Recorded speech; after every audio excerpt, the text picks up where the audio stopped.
Hello my dear friends, welcome back to my channel study hits. So friends, आज मैं आ गई हूँ आप लोगों के सामने लेकर एक नया टॉपिक।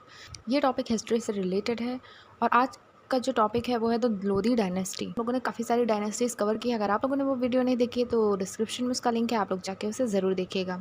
तो आज का जो टॉपिक है वो है लोधी वंश के बारे में। तो चलिए बिना किसी देरी के स्टार्ट करते हैं आज का topic. So friends, first we see Delhi Sultanate before Lodhi dynasty. Before the Lodhi dynasty Delhi was ruled by Sayyid dynasty. So जो लोधी डायनेस्टी थी उसके पहले सैयद वंश था। सैयद वंश कैसे आया और उसके कौन कौन से शासक रहे, ये सब मैंने एक वीडियो में बनाया है। अगर आप लोगों ने वो वीडियो नहीं देखी तो डिस्क्रिप्शन में लिंक है, आप लोग वहाँ जाकर देख सकते हैं। The Sayyid were relatively weak rule would struggle to control nobles and provinces. यानी सैयद शासक कमज़ोर थे और दिल्ली के बाहर उनका प्रभाव लगभग नहीं था।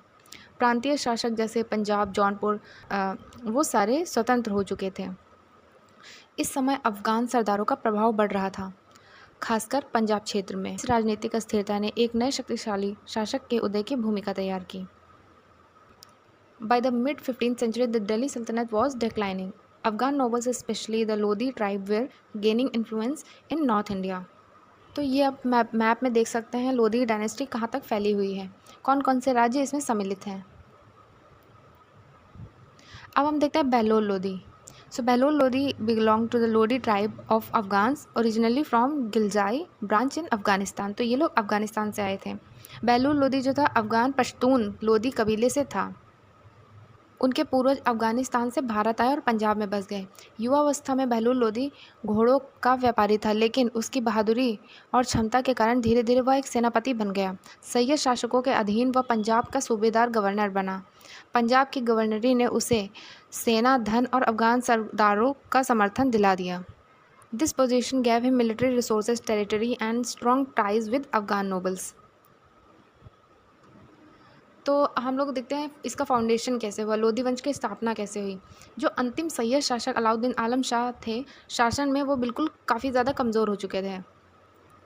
1451 में आलम शाह ने स्वेच्छा से गद्दी छोड़ दी और बदायूं चले गए। शाह ने बहलोल लोधी को दिल्ली की गद्दी संभालने का निमंत्रण दिया। इस प्रकार बिना युद्ध के बहलोल लोधी दिल्ली का सुल्तान बना और लोधी वंश की नींव पड़ी। यह पहला अवसर था जब अफगान शासक ने दिल्ली सल्तनत पर पूरा शासन शुरू किया। Now friends, we see achievement of Bahlol Lodi from 1451 to 1489। उनका शासन लगभग 38 वर्षों तक चला, जो दिल्ली सुल्तानों में सबसे लंबे शासनकालों में गिना जाता है। तो जो पहला उनका अचीवमेंट है पॉलिटिकल एंड मिलिट्री सक्सेस देखते हैं। Bahlol Lodi expanded the sultan's control beyond the Delhi. Bahlol Lodi ने दिल्ली सल्तनत की शक्ति को फिर से स्थापित किया। उन्होंने अफगान सरदारों को एकजुट किया और उनकी निष्ठा प्राप्त की। उनकी सबसे बड़ी विजय थी जौनपुर की विजय 1479 ईस्वी में, जिससे पूर्वी उत्तर प्रदेश सल्तनत के अधीन आ गया। पंजाब और दिल्ली पर उनकी पकड़ मजबूत हो गई।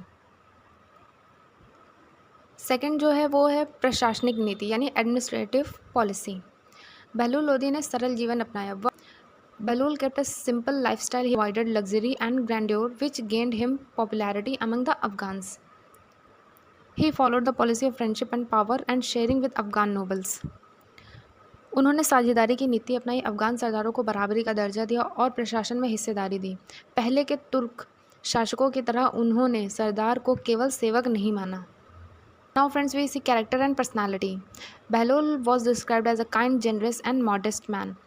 बहलोल लोधी को इतिहासकार ने दयालु, उदार और विनम्र बताते हैं।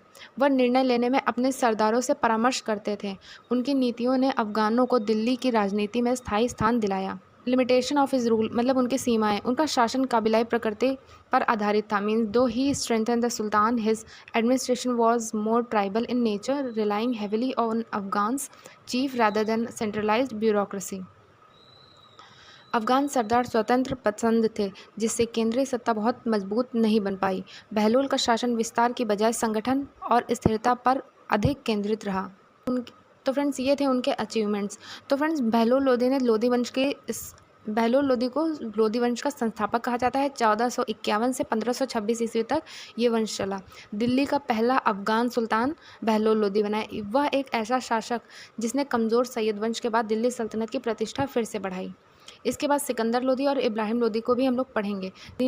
सिकंदर लोदी ने आगरा नगर की स्थापना की और इब्राहिम लोदी, जो कि लोदी वंश का आखिरी यानी अंतिम सुल्तान माना जाता है, उसने बाबर के साथ पानीपत की प्रथम लड़ाई लड़ी और यहीं से लोधी वंश का अंत हो जाता है और मुगल साम्राज्य की शुरुआत होती है। तो फ्रेंड्स, ये था लोधी डायनेस्टी के बारे में। अगर आप लोगों को ये वीडियो पसंद आई हो तो वीडियो को लाइक करिएगा और चैनल को सब्सक्राइब करना मत भूलिएगा। मिलते हैं ऐसे नेक्स्ट वीडियो में, तब तक के लिए थैंक यू।